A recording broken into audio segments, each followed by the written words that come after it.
దూరముగా ఉంటూ ఆత్మ సంబంధముగా ఎదుగుతూ ఆత్మీయతలో స్థిరపడి నీవు అనుగ్రహించు శ్రేష్టమైన ఆశీర్వాదాలకు యోగ్యులుగా పాత్రులుగా మార్చబడు కృపను మీరు అనుగ్రహించమని యేసు నామములో అడుగుచున్నాము తండ్రి, ఆమేన్. హల్లెలూయా. అలాగే ఎవరి స్థానాల్లో వారు కూర్చుందాం. దేవునికి స్తోత్రము. హల్లెలూయా, హల్లెలూయా. ఒకసారి గట్టిగా దేవునికి స్తోత్రాలు చెల్లిద్దాం. స్తోత్రం, స్తోత్రం, స్తోత్రం, స్తోత్రం, స్తోత్రం, స్తోత్రం. హల్లెలూయా. ఈరోజు నాకు చాలా సంతోషముగా ఉంది. ఎందుకని చెప్పాలి మీరు. అమ్మా, మీరంటారు మీ చిన్ననాటి స్నేహితులు వచ్చారుగా చూసి సంతోషము అనుకుంటారేమో. కాదు, ఈ పురుగులు ఎవరు నిద్రపోవటానికి అవకాశం ఇవ్వట్లే మీకు. పాస్టర్ గారు, అర్థమైంది మర్మం మీకు? లేకపోతే ఈ పాటికి కొందరు, అందరూ కాదు, దేవునికి స్తోత్రం, కొందరు భుజంతలు నవ్వుతామని చూడండి. దేవునికి స్తోత్రం. కోమలోనికి వెళ్ళి పిలిస్తే మళ్ళీ వెళ్ళిపోయేవాడు. దేవునికి స్తోత్రం. కానీ ఈ పురుగులు సహాయము వలన దైవ సేవకులు నెమ్మదిగా చెప్పిన శ్రీధర్ పాస్టర్ గారు చక్కగా విన్నారు. దేవునికి స్తోత్రం. ఈ పురుగులే లేకపోతే సగం మంది ఎక్కడికి వెళ్ళిపోయేవాళ్ళమ్మా? అబద్ధం లేకుండా చెప్పేసేయండి. అమ్మమ్మ ఎక్కడికి వెళ్ళిపోయేవాళ్ళు? దేవునికి స్తోత్రం. హల్లెలూయా. అనుకున్న వాళ్ళు కూడా ఇంకెదరికి వచ్చినా మంచిది, ఎందుకంటే మెలుకు కలిగి దేవుని వాక్యాన్ని వింటారు మీరు. దేవునికి స్తోత్రం. స్లో చేస్తే నోట్లోకి వెళ్ళిపోతాయి, కంట్లోకి వెళ్ళిపోతాయి, చెవులోకి వెళ్ళిపోతాయి, భయంతో వింటానే ఉన్నారు. దేవునికి స్తోత్రం. ఈ పురుగుల ద్వారా ఈ రాత్రి మేలు చేసిన దేవునికి 2 చేతులు ఎత్తి ఒకసారి స్తోత్రాలు చెల్లిద్దామా?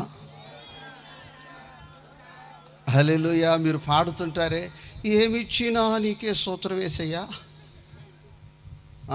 మరి పురుగులు ఇచ్చినందుకు స్తోత్రం చెప్పమంటే దేవునికి స్తోత్రం. హల్లెలూయా. ప్రియ దేవుని బిడ్డలారా, బైబిల్లో నుంచి ఒక చిన్న వాక్యాన్ని ఈ సమయంలో మనము చదువుకుందాం. మొదటి సమూయేలు గ్రంథము, మొదటి సమూయేలు గ్రంథము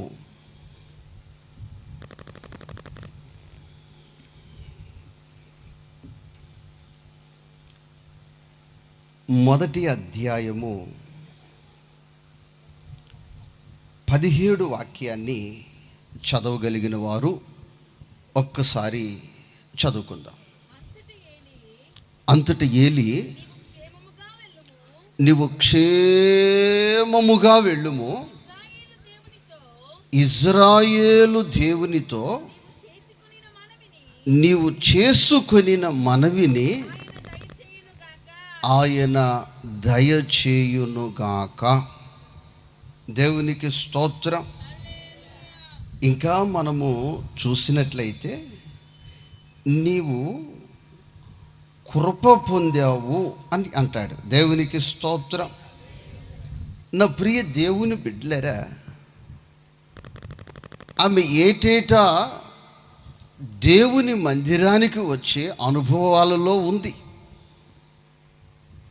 వస్తుంది పోతుంది, వస్తుంది పోతుంది, వస్తుంది పోతుంది.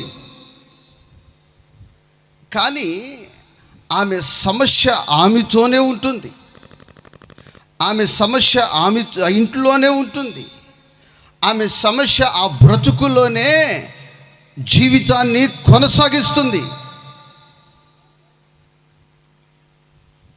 అయితే ప్రియ దేవుని బిడ్డలారా, ఈసారి ఈ షిలోకులో ఉన్న దేవుని మందిరానికి వచ్చి ఈమె చేసిన పని ఏమిటి అని చూసినట్లయితే, అంతకుముందు కానుకలు తెస్తుంది, కొత్త బట్టలు కట్టుకొని వస్తుంది, టిప్ టాప్గా రెడీ అయ్యి మేము క్రైస్తవులు మేము పోవాలంటుంది, వస్తుంది, కానుకలు ఇస్తుంది, తింటుంది, ఆ వండిన వాళ్ళకి మార్కులు వేస్తుంది, పోతుంది.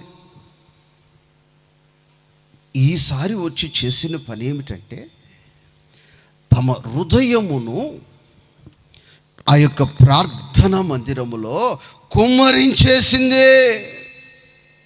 ఏం చేసిందమ్మా? కుమ్మరించేసింది. ఈరోజు క్రైస్తవులు చాలామంది చర్చికి వస్తున్నారు, పదవులు దొరుకుతాయని వస్తున్నారు, పాటలు దొరుకుతాయని వస్తున్నారు, ప్రసాదాలు దొరుకుతాయని వస్తున్నారు, నలుగురితో మాట్లాడి వచ్చని వస్తున్నారు.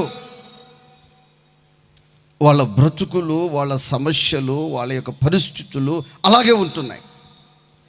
కానీ ఈ యొక్క సహోదరి ఇప్పుడు వచ్చి చేసిన పని ఏమిటంటే తమ హృదయములో ఉన్న బాధలన్నీ, ఆ మనసులో ఉన్న సమస్యలన్నీ యెహోవా మందిరములో కుమ్మరించేసింది. ఈరోజు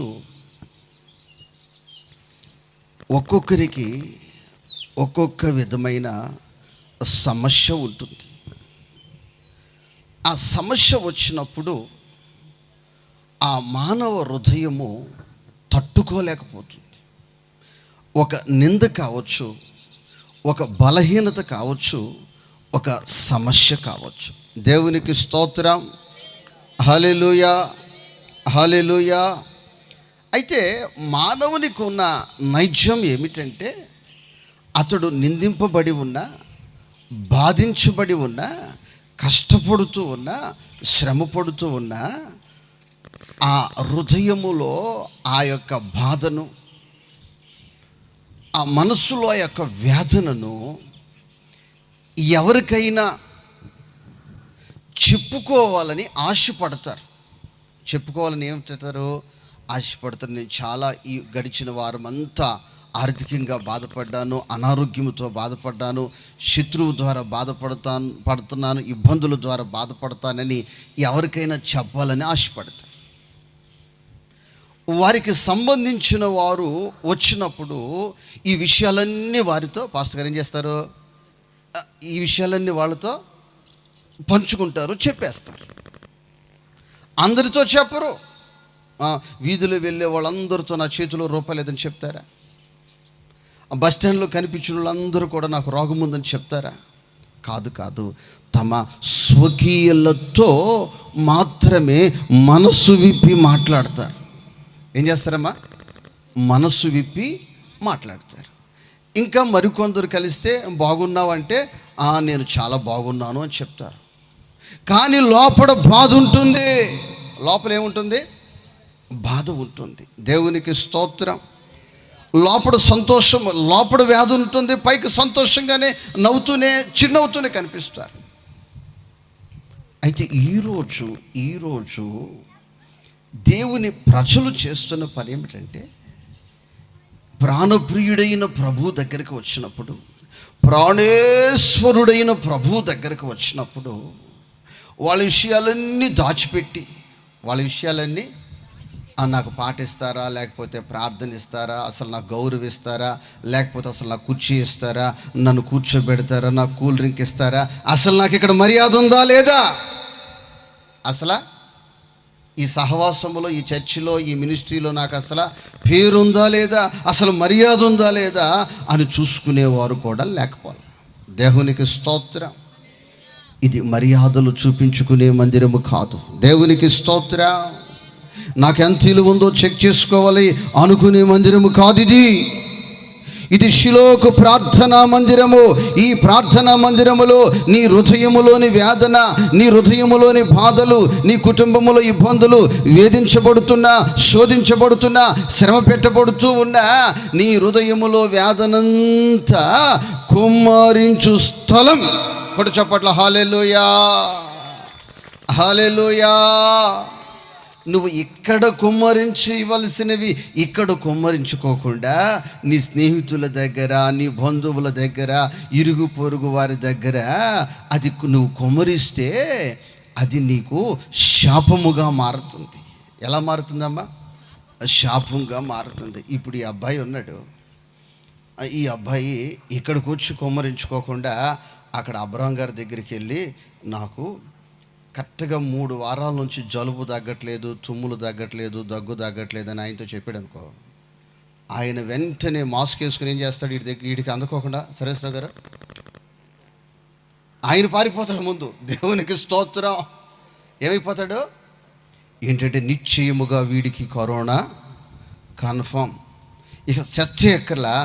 ఆ అబ్రహం గారు వెళ్ళి 60 మందిలో పోతాడు. 60 మంది చెవులు ఏం చేస్తాడు, ఆడికంటే 8 వారాల నుంచి తగ్గట్లేదు, 4 వారాల నుంచి. దాని పక్కన 0 కూడా పెట్టుకోవచ్చుగా అమ్మ, దాని పక్కన 0 కూడా పెట్టుకోవచ్చుగా. ఒక దగ్గరైతే రాజుగారు పళ్ళు తోముతూ ఉంటుంటే పొల్ల ఇరుక్కుపోయింది అందంటే ఒక ఆమె. ఇంక ఆమెంట రాజుగారు పళ్ళు తోముతుంటే పేడు ఇరుక్కుపోయిందంట. ఇంకొక ఆమె ఏం చెప్తుందంటే రాజుగారి నోట్లో యాప చెట్టు మొలిసిందంట. ఇంకొక ఆమె చెప్తుంటే అది మానైపోయిందని. అంటే అసలు లేకుండా ఏం పోలా, ఉన్నమాట వాస్తవం. పళ్ళు తోముతుంటే ఏమైంది? అలాగా నీ బ్రతుకు అల్లరి పాలు కాకుండా ఉండాలంటే, నీ బ్రతుకు వీధుల పాలు కాకుండా ఉండాలంటే నీ నోటికి మూత ఉండునుగాక. ఏముండాలి నీ నోటికి? చెప్పలమ్మా, నీ నోటికి. కొందరికి మూత ఉండదు, నోటికి మూత ఉండదు. దేవుని వాక్యం ఈ రాత్రి చెప్తుంది, మూత లేనిది అపవిత్రమగును. మూత లేనిది ఏమైపోతుంది? అపవిత్రమగును. నీ మూత తీయవలసిన స్థలం ఉంది. ఆ స్థలములోనికి వచ్చి నీ ప్రభువు అయిన యేసుతో, నీ ప్రాణేశ్వరుడైన ప్రభువుతో, నీ తండ్రితో, నీ కాపరితో, నీ యజమానితో ఆయన పాదముల దగ్గర కుమ్మరించేస్తే దేవునికి స్తోత్రం, ఆయన పరిష్కారము చేయగలడు. దేవునికి స్తోత్రం. హల్లెలూయా. ఇప్పుడు ఇక్కడ 3 సేవకులు ఉన్నారు. వీళ్ళని డాక్టర్లు చేద్దాం. ఆయన గుండె డాక్టరు, ఈయన పంటి డాక్టరు, ఈయన కంటి డాక్టరు. దేవునికి స్తోత్రం. అక్కడికి వెళ్ళి నాకు పన్ను పుచ్చిపోయిందంటే ఆయన ఏం చేయగలడు? ఇక్కడికి వెళ్ళి నా గుండె నొప్పి అంటే ఏం చేయగలడు? ఇక్కడికి వచ్చి నా కంటిని కనిపించట్లేదంటే ఏం చేయగలడు? కానీ నేను ప్రకటిస్తూ ఉన్న యేసు క్రీస్తు పాద సన్నిధిలోనికి వచ్చి అనారోగ్యమైనను, ఆర్థిక పరిస్థితి అయినను, శ్రమైనను, ఇరుకైనను, ఇబ్బంది అయినను, సమస్య ఎంత గొప్పదైనా, ఎంత పెద్దదైనా, ఆ సమస్య నా దేవుని దృష్టిలో చాలా చిన్నది. దేవునికి స్తోత్రం. హల్లెలూయా. నీవంటావు, పాస్టర్ గారు నాయంత శ్రమలు భూలోకములో ఎవరికి ఉండవో. భూలోకములో చెప్పాలమ్మా, భూలోకములో అవి ఎవరికి ఉండవు. ఇప్పుడు ప్రియ దేవుని బిడ్డలారు, ఇక్కడికి వచ్చిన వారిలో మీరు ఇక్కడికి రావటానికి మీ కుటుంబంలో ఉన్నవారు ఆటంక పెడుతున్నారు అని ఎవరైనా చేయత్తమంటే మీరు బహుశా ఇచ్చేవాళ్ళు ఎవరు లేరేమో, ఒకళ్ళు ఇద్దరు ఉన్నారేమో. దేవునికి స్తోత్రం. హల్లెలూయా. మరి ఇప్పుడు వాక్య పరిచర్య చేసిన సేవకులు దేవుని మందిరములోనికి వచ్చి ప్రార్థనలో పాలు పొంది ఏదైనా అప్పట్లో అరటిపండు పెట్టి లేకపోతే మిర్చిని పెడితే అవి తినుకుంటూ ఇంటికి వెళ్తే వాళ్ళ నాన్నగారు మన మోసేలాగే ఉంటారు. Same colour, same height, same wait. దేవునికి స్తోత్రం. మన మోషన్ చూస్తే వాళ్ళ నాన్నగారిని చూడక్కల, వాళ్ళ నాన్నగారు చూస్తే మన మోషన్ చూడక్కల. ఆయన ఈ సేవకుడిని పట్టుకుని స్తంభానికి కట్టేసి కొట్టిన రోజులున్నాయి. ఎందుకయ్యా కొడుతున్నావయ్యా ముసలయ్యా అంటే, ఈడేం చేశాడో నీకు తెలుసా? ఏం చేశాడంటే, ఈడో చర్చికి పోయాడు. ఈడు ఎక్కడికి పోయాడు? అమ్మమ్మ చెప్పండి, ఎక్కడికి పోయాడు? చర్చికి పోయాడు. దేవునికి స్తోత్రము. హల్లెలూయా, హల్లెలూయా. నేనిటు పోగలను దేవా, ఎవరు ఈ ప్రేమ నాకిల చూపగలరు నా దేవా,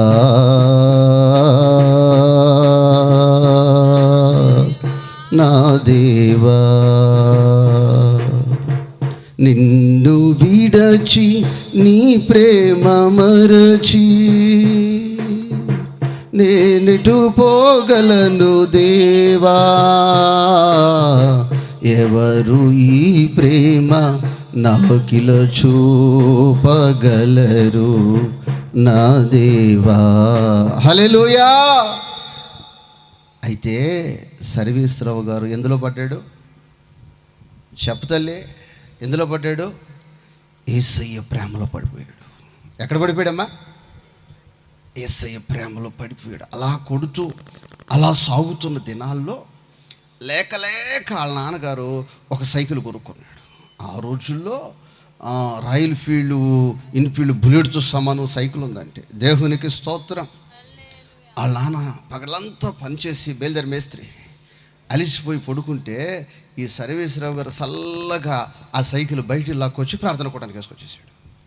దేవునికి స్తోత్రం. ప్రార్థనా కూటం అయిపోయేసరికి సైకిళ్ళు అందరినీ ఆయన సైకిల్ దొంగలు ఎత్తుకెళ్ళిపోయారు. అమ్మా, 2-3 సేవకులు ఉన్నారు, వాళ్ళ కొత్త సైకిళ్ళు ఉన్నాయి, అవి తీసుకోలే ఎవరు.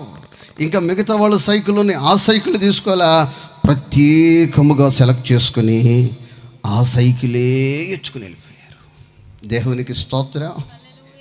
హల్లెలూయా, హల్లెలూయా. నా ప్రియ తల్లి, నా ప్రియ సహోదరి, నా ప్రియ సహోదరి, ఎంత వేదనలో, ఎంత కష్టమైన, ఎంత నష్టమైన, ఎంత భారమైన పరిస్థితులలో నీవున్నా ఆయన సన్నిధిలో నీ హృదయమును కుమ్మరించు. దేవునికి స్తోత్రం. నీ వేదన, నీ బాధ, నీ సమస్య, నీ ఇరుకులు, నీ ఇబ్బందులు కుమ్మరించు. దేవునికి స్తోత్రం. మామూలుగా ప్రార్థనా కూటానికి వెళ్ళొస్తేనే పరిస్థితులు అలా ఉన్నాయి కదా. ఇప్పుడు వెళ్ళాడు, వచ్చాడు, అది కాక సైకిల్ పోగొట్టుకుని వచ్చాడు, కుటుంబానికి పోషణకు ఆధారమైనది అదే, ఇంకెలా ఉంటుందో చూడండి. నా ప్రియ తల్లి, నా ప్రియ సహోదరి, క్రైస్తవ జీవితం అంటే సామాన్యమైన పరిస్థితి కాదు. ఎన్నో శ్రమలు, ఎన్నో ఇరుకులు, ఎన్నో ఇబ్బందులు దాటుకుని ఆటుపోటులలో నిలిచిన వారే పరలోక రాజ్యములో జీవ కిరీటము, మహిమ కిరీటము. దేవునికి స్తోత్రం. హల్లెలూయా.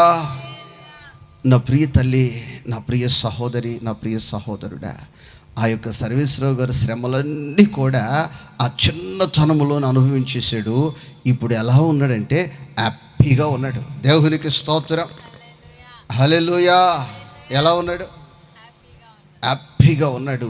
ఈ సుఖానికి గల కారణం ఆ రోజు శోధనలు అనుభవించాడు, శ్రమలు అనుభవించాడు, వ్యతిరేకతలు అనుభవించాడు, కొట్టబడ్డాడు, త్రోసివేయబడ్డాడు, నిందించబడ్డాడు, గేలు చేయబడ్డాడు. దేవునికి స్తోత్రం. హల్లెలూయా, హల్లెలూయా. నా ప్రియ దేవుని బిడ్డలారా, ఈ రాత్రి నీ బ్రతుకులో ఏది ఉండొచ్చు, ఎవరు కనిపించినా దాని మీద మూత పెట్టు, ఆయన పాద సన్నిధిలో కుమ్మరించి. దేవునికి స్తోత్రం. ఆ యొక్క దైవజనుడు ఆ సహోదరిని చూశాడు. ఇక ఆ సహోదరి వచ్చిన దగ్గర నుంచి ఏం పెడతారో తిందాము, నాకు కుర్చీ ఇస్తారా లేదా, నాకు విలిపిస్తారా లేదా, నాకు మర్యాద ఇస్తారా లేరా, అసలు మాకు ఇక్కడ విలువలు ఉన్నాయా లేవా, ఈ కోణములో, ఈ ఆలోచనలో, ఈ పద్ధతిలో ఆమె లేదు. ఆమె వచ్చిన దగ్గర నుంచి సాష్టంగా ఆయన పాదాల మీద పడి కుమ్మరించేస్తుంది. హృదయంలో బాధలన్నీ, ఇంటిలో శ్రమలన్నీ, బిడ్డల ద్వారా, భర్త ద్వారా, ఆ ఆటుపోటులు, ఇరుకు, ఇబ్బందులన్నీ కుమ్మరించేసింది. ఆమెతో చెప్తున్నాడు, అమ్మా నువ్వు ఎలా వెళ్ళు, క్షేమముగా వెళ్ళు. దేవునికి స్తోత్రం. ఈ 4వ సంవత్సరములో, ఈ మందిర వార్షికోత్సవ సందర్భముగా ఈ చివరి రాత్రి నా ప్రభువు నీతో మాట్లాడుతూ ఉన్నాడు. నీ హృదయములో ఉన్న వేదన, నీ కుటుంబంలో ఉన్న ఇరుకు, ఇబ్బందులు, అవసరాలన్నీ నా పాదముల దగ్గర నీవు కుమ్మరించావు కదా. ఇక నీవు క్షేమముగా ఇల్లు, నిర్భయముగా నువ్వు నివసించు. ఇదిగో నీ సమస్యలన్నిటికీ పరిష్కారము చేయగలిగిన వాడు, ఆయన పేరు నజరేయుడైన యేసు. కొట్టు చప్పట్ల హల్లెలూయా, హల్లెలూయా. నా ప్రియ దేవుని బిడ్డలారా, పరిశుద్ధులు దైవజనులు సంపూర్ణ రాత్రి ఉపవాస ప్రార్థనలను జరిపిస్తే దైవజనులు ప్రసంగం అయిపోయిన తర్వాత ప్రార్థనలు చేయమనేవాళ్ళు. ఒక్కొక్కరు ఒక స్లిప్ మీద రాసిచ్చి మా చేతిలో పెట్టేసి వాళ్ళు వెళ్ళిపోయేవాళ్ళు. ఇక ఒక పాస్టర్ గారు చదువుతుంటే ఇక నేను ప్రార్థన చేస్తూ ఉండేవాడిని. తెల్లారి 4 వరకు ప్రార్థన చేసేవాళ్ళు. దేవునికి స్తోత్రం. వాళ్ళు ఎక్కడ కుమ్మరించేవాళ్ళు? దేవుని వాక్యం చెప్తుంది ఎక్కడ కుమ్మరించాలని, దేవుని సన్నిధిలో కుమ్మరించాలని. దేవునికి స్తోత్రం. అన్నా పోయినసారి సీటీ రాసిచ్చాం, మళ్ళీ రాసిస్తున్నామన్నా అట్టగా సమస్యగానే ఉంటుందంటే దేవుని వాక్యం చెప్తుంది సీటీ ఇచ్చి నేను వెళ్ళిపోమని చెప్పలా. కొందరు కనిపించిన వాళ్ళందరికీ మా కోసం ప్రార్థన చేయండి, మా కోసం ప్రార్థన చేయండి, మా కోసం ప్రార్థన చేయండి. దేవునికి స్తోత్రం. ప్రార్థన చేయమటం తప్ప? చెప్పండి, ప్రార్థన చేయమటం తప్ప? అమ్మా, వయసు వచ్చిన వారు చెప్పడం తప్పు. నిష్కలంక ఉందా ఇక్కడ? అమ్మా, నిష్కలంక ఎక్కడ ఉంది? ఉందా? వెళ్ళిపోయింది. దేవునికి స్తోత్రం. నిష్కలంక చిన్నప్పుడు ప్రార్థన కూటానికి, సువార్త కూటానికి వెళ్తే నాకు ఆకలి అనేది.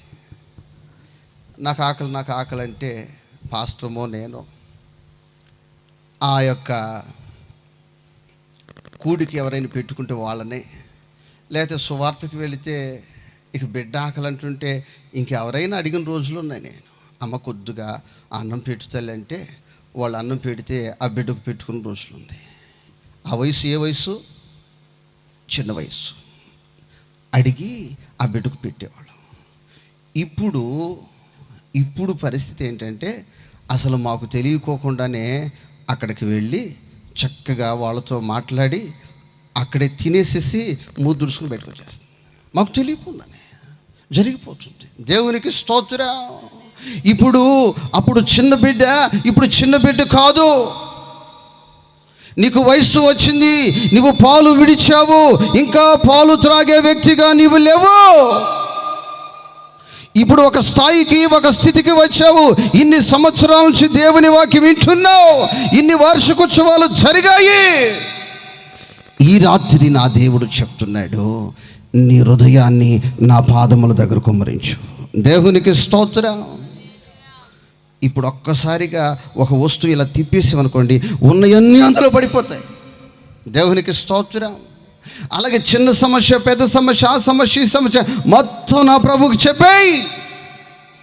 నా ప్రభువుకు చెప్పేసి నువ్వు క్షేమముగా వెళ్ళిపో. దేవునికి స్తోత్రం. ప్రతి సమస్యకు నా దేవుడు నీ జీవితంలో పరిష్కారము అనుగ్రహించగలడు. ఆయన తీర్చలేని సమస్య అంటూ ఏ సమస్య లేదు. ఇంకేది సమస్య ఉందా? ఇప్పుడు ఆయన దగ్గరికి వెళ్ళి కంటి నొప్పి అని చెప్పినా ఉపయోగం లేదు, ఇక్కడికి వచ్చి పంటి నొప్పి చెప్పినా ఉపయోగం లేదు. కానీ ఆయన దగ్గరికి వెళితే ప్రతి సమస్యకు కూడా నా దేవుడు పరిష్కారం ఇవ్వబోతున్నాడు. ఆమేన్. ఇక్కడికి రాత్రి ఏ సమస్యతో నువ్వు అడుగుపెట్టి ఉండొచ్చు, ఏ బాధతో నువ్వు అడుగుపెట్టి ఉండొచ్చు, ఈ 4వ సంవత్సరంలో నీ సమస్యకు పరిష్కారం నా దేవుడు అనుగ్రహించాలని ఆశపడుతూ ఉన్నాడు. దేవునికి స్తోత్రం. కుటుంబ సమస్యలు ఉంటాయి, జీవిత సమస్యలు ఉంటాయి. ఆదికాండము 17 అధ్యాయము 20 వాక్యాన్ని త్వరగా చదవండి, మనం ముగించుకుందాం. ఆదికాండము 17 అధ్యాయము 20 వాక్యాన్ని త్వరగా చదవండి. నీవు చేసిన మనవి నేను ఇంటిని. దేవునికి స్తోత్రం. ఒక సహోదరి దిక్కులేని స్థితిలో, కొట్టబడి నెట్టబడి అన్యాయము చేయబడి మోసపోయి దిక్కులేని స్థితిలో, అయ్యా నా బిడ్డకు దిక్కు ఎవరు లేరు, నా బ్రతుకులో దిక్కు ఎవరు లేరు, నేను ఒక అనాథిని. ఏమంటుందయ్యా? ఇల్లు లేదు, నాకు ఏం లేదు, త్రాగటానికి నీళ్లు లేవు, తినటానికి భోజనము లేదు, నేను అన్యాయము చేయబడ్డాను, మోసపోయాను, నెట్టివేయబడ్డాను, నా కుమారుడికి దిక్కు లేదు, నా బ్రతుకులో నాకు దిక్కు లేదయ్యా. అయ్యా నా కుమారుడు ఆకలి అంటుంటే, నా కుమారుడు దాహం అంటుంటే అవి వినలేని స్థితిలో నేను ఉన్నానయ్యా అని ఎవరికి మొరపెడుతుంది? చెప్తాలే ఎవరికి మొరపెడుతుంది? దేవునికి మొరపెట్టేస్తుంది. దేవునికి స్తోత్రం. అక్కడ పోయి అయ్యో మాకు ఏదైనా సహాయం చేయండి, నా బిడ్డకి ఏదైనా సహాయం చేయండి అయ్యా, నా బిడ్డకి మీరు ఇడిచిన బట్టలు ఏమైనా ఇస్తారా, లేకపోతే అయ్యా ఒక ముద్దన్నం పెడతారా, 1 కిలో బియ్యం ఇస్తారా అని కొంపల చుట్టూలు తిరగట్లా. దేవునికి స్తోత్రం. బంధువులు చుట్టూరు తిరగట్లేదు, అయిన వారు చుట్టూరు తిరగట్లేదు. అలాగాని తిరిగి ఉంటే, ఒక బస్తా బియ్యం ఇస్తే, ఒక 100 రూపాయలు ఇస్తే, ఒక జత బట్టలు ఇస్తే ఇక జీవితకాలం అంతారే నీకు గొడ్డిచ్చింది నేనే. అయ్యేమంటాడు? నీకు గుడ్డ లేనప్పుడు, నీకు తిండి లేనప్పుడు, నీకు చెప్పు లేనప్పుడు నేనే ఇచ్చాను అని వాడు దానిని ఇక సోషల్ మీడియాలో ఎట్ట తిప్పుతాడు అంతులేదు. దేవుని స్తోత్రం. హల్లెలూయా. కానీ నా ప్రియ దేవుని బిడ్డలారా, ఆ తల్లి చేసిన గొప్ప విషయం ఏంటంటే, రావలసిన స్థలానికి వచ్చింది, చెప్పవలసిన వ్యక్తితో చెప్పేసింది. అయితే ఆయన చెవులుండి వినేవాడు, సిమెంటు దిమ్మ కాదు. ఆయన చెవులుండి వినగలిగిన వాడు, విన్నాడు. ఆ మాట చదవండి అమ్మా. ఇస్మాయిలును గూర్చిన నీవు చేసిన మనవి నేను వింటిని. దేవునికి స్తోత్రం. ఆగురు చేసిన మనవి నా ప్రభు విన్నాడు. నీవు బంధువుల దగ్గర, స్నేహితుల దగ్గర, తెలిసిన వాళ్ళందరి దగ్గర మనవులు చేసుకుని నాకు సహాయం చేయండి, నేను బాధలో ఉన్నాను, నేను శ్రమలో ఉన్నాను, నేను అప్పులో ఉన్నాను, నేను రోగములో ఉన్నాను, నేను అవసరములో ఉన్నానని కాలుకు బలపుంచు కట్టుకుని తిరుగుతున్నావు. కానీ దేవుని మందిరములోనికి చేరి అక్కడ ఉపవసించి ఒక పూట ప్రార్థించి, అయ్యా నా మనవి ఇది, నా అవసరం ఇది, నా పరిస్థితి అని నీవు ప్రభువుతో చెప్పే స్థితిలో నీవు ఉన్నావా? దేవునికి స్తోత్రం. నా ప్రభు అంటున్నాడు, రక్షింపనేరకున్నట్లు నా హస్తము కురచ కాలేదు. వారి జీవితంలో కార్యము చేయలేని స్థితిలో నేను లేను. అన్నా జీవితంలో చేసిన దేవుణ్ణి, ఆగరు జీవితంలో చేసిన దేవుణ్ణి ఈ 4వ వార్షికోత్సవములో ఈ ప్రజలకు నేను చేయలేనా? చేయగలను. అయితే వారు హృదయమును నా మందిరములో కుమ్మరిస్తే, దేవునికి స్తోత్రం, వాళ్ళ అవసరాన్ని నేను వింటే, దేవునికి స్తోత్రం. ఇప్పుడు నిష్కలంక ఉంది, పెన్నుల్లో ఇంకంతా అయిపోయింది, తినటానికి ఆ తినుబండారాలన్నీ అయిపోయినాయి అని. కానీ నాకు తెలిస్తే నేను అసలు ఆగగలనా సునీతక్క? అసలు ఉండగలనా? తెలిస్తే ఇంటి ఆ పనవి ఇస్తే వెంటనే తీసుకెళ్ళి పెన్నులు కొనిచ్చేసి కొనిచ్చే వరకు నేను ఆగగలనా? అంతకంటే తల్లి మరచిన, తండ్రి మరచిన మరిచిపోనివాడు. దేవునికి స్తోత్రం. తల్లి తన చంటి బిడ్డను మరుచునేమో కానీ నేను మరువను. దేవునికి స్తోత్రం. హల్లెలూయా. కాబట్టి నీ స్వరము నా ప్రభు వినాలని. దేవునికి స్తోత్రం. ప్రభువా, ఈ సహోదరుడు ఈ అవసరంలో ఉన్నాడు, ఈ సహోదరుడు ఈ అవసరంలో ఉన్నాడు అని నేను రోజు చెప్తున్నా. కానీ ప్రభు అంటున్నాడు, నీ స్వరం వినాలంటున్నాడు. సువార్తక్క, రాజం పిల్లక్క స్వరం వినాలని ఆశ కొంత పిలిపించాక అంటే నిన్న పిలిపించింది నాకు ఈరోజు వచ్చింది. దేవునికి స్తోత్రం. మరి నాకే అక్క పాట వినాలని అంత ఆశ ఉంటే నీ స్వరం వినాలని యేసయ్య అంత ఆశపడుతున్నాడు. దేవునికి స్తోత్రం. హల్లెలూయా. ఆగరు స్వరాన్ని నేను చెప్పాలి. ఆగరు స్వరాన్ని నేను చదవండి తల్లి. నీవు చేసిన మనవి నేను ఇంటిని, ఇదిగో నేను ఇస్మాయేలు నేను ఆశీర్వదిస్తున్నాను. రే, ఈ ఆస్తంతా నీదేరా, ఈ కొంపకు వారసుడువు నీవే. అయ్యా అంతకుముందు చెప్పుంటారా ఈ మాట. ఈ ఆస్తంతా నీదేరా.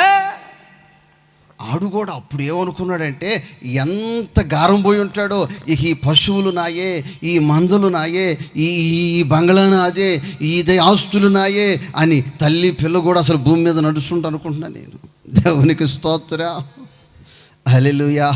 అవన్నీ కూడా కనుమరుగైపోయాయి. అవన్నీ కూడా ఒక కలలా అయిపోయింది. ఏమైపోయిందమ్మా? ఒక కలలా అయిపోయింది. కానీ నా ప్రభువు అంటున్నాడు, నేను నిన్ను ఆశీర్వదిస్తున్నాను. నువ్వు అనుకుంటున్నావు నీ చదువు ద్వారా, నీ వ్యాపారం ద్వారా, లేకపోతే నీ కులము ద్వారా, నీకున్న స్థాయి ద్వారా, నీకున్న దానిని బట్టి నాకు పర్లేదులు అనుకుంటున్నావేమో.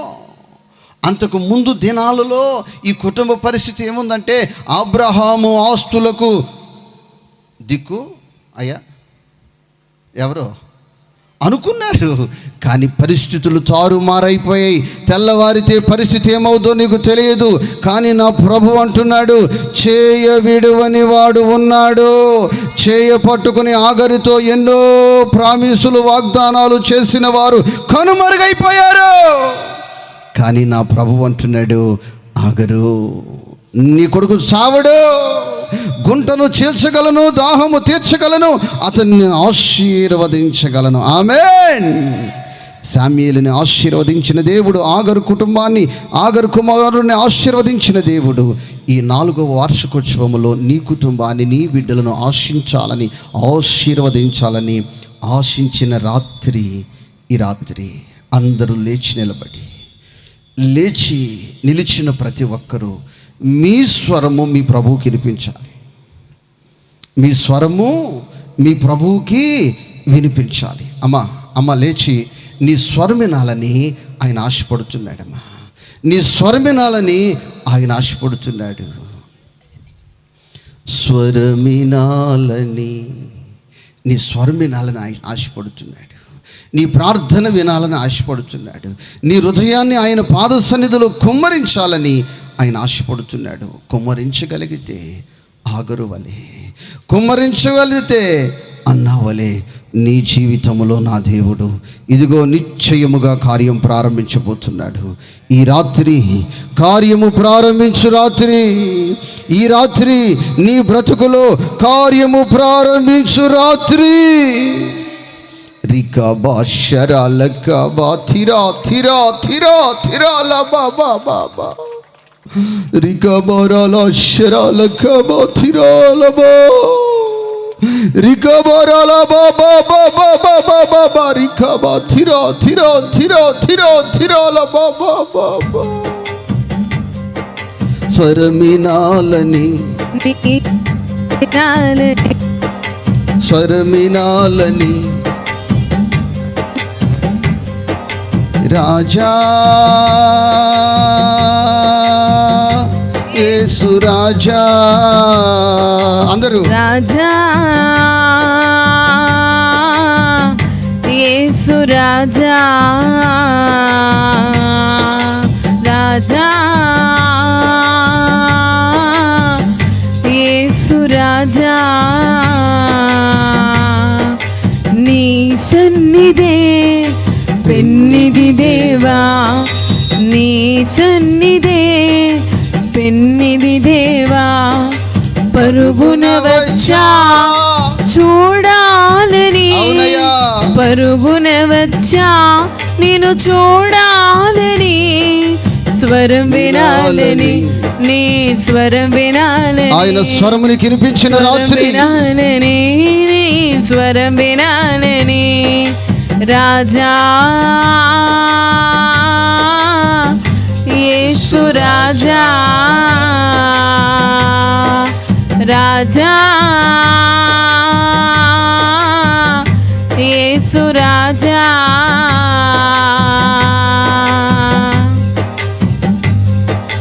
ఒక కోటి ఐశ్వర్యం నన్ను వెదకి వచ్చినను, నీకది సమమౌనా.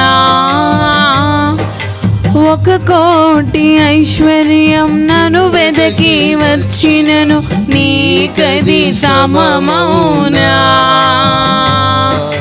సంపద సిరి సంపద, సంపద సిరి సంపద, యేసయ్యా నిన్ను గూర్చిన తలంపులే నాకు, యేసయ్యా నిన్ను గూర్చిన తలంపులే నాకు.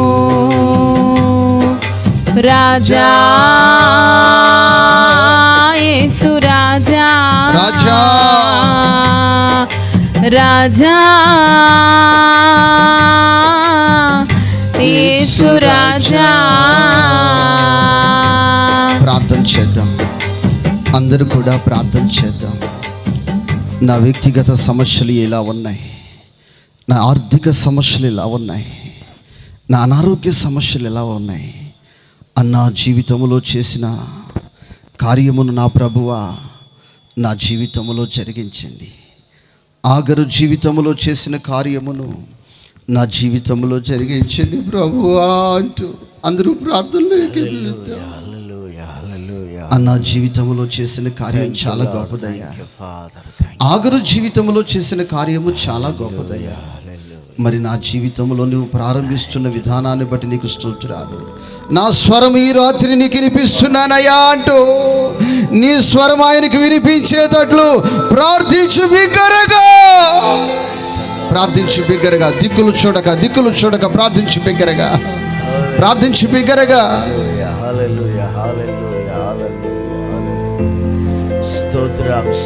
ప్రార్థించు బిగ్గరగా.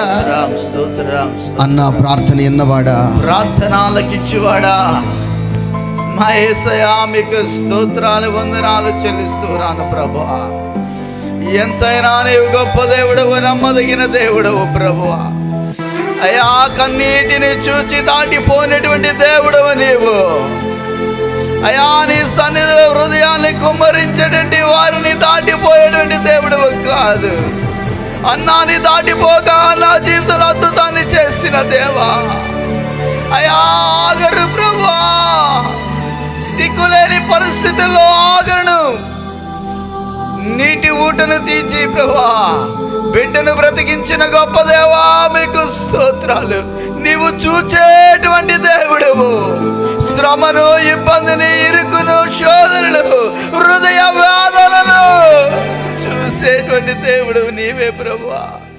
అయ్యా నరులెవరు, మనుషులెవరు మా బాధలను చూడలేరు, మా బాధలను తీర్చలేరు. కానీ అయ్యా మా బాధలను తీర్చగలిగిన, మా సమస్యలను తీర్చగలిగిన, మా వ్యాధులను అరికట్టగలిగిన, మమ్మలను ప్రభువా కృపాక్షేమాలతో నడిపించగలిగినటువంటి మా నాథుడవు నీవయ్యా.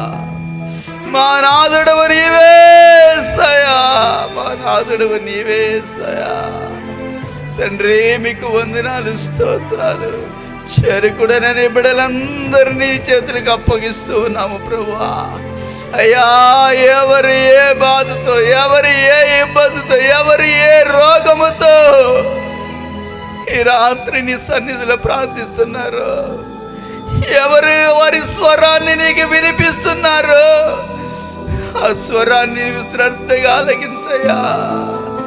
అయ్యా వారి స్వరం వైపు నీ చెవిని చావయా, నీ చెవినివగా. అయ్యా వారి భారభరితమైనటువంటి హృదయాన్ని రాత్రి తేలిక చేసి, వారి మనస్సులను రాత్రి ప్రభా తేలికపరచి నెమ్మదిని, శాంతిని, సమాధానాన్ని, ఆరోగ్యాన్ని, ఆశలను మీరు మీ బిడ్డలకి సమృద్ధిగా అనుగ్రహించండి. ఏ బిడ్డను మీరు దాటి వెళ్ళొద్దు ఈ రాత్రి.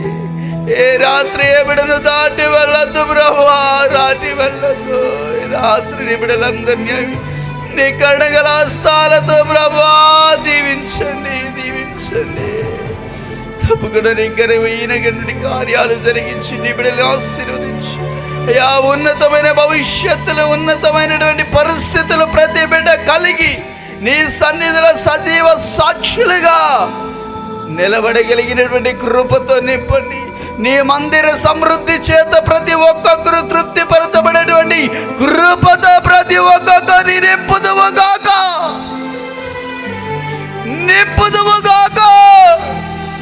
సహాయం చేసి మహిమ పొందుకు యేసు క్రీస్తు ప్రశస్త నామమున అడిగి వేడుకుని ప్రార్థించి పొందినాను తండ్రి, ఆమేన్.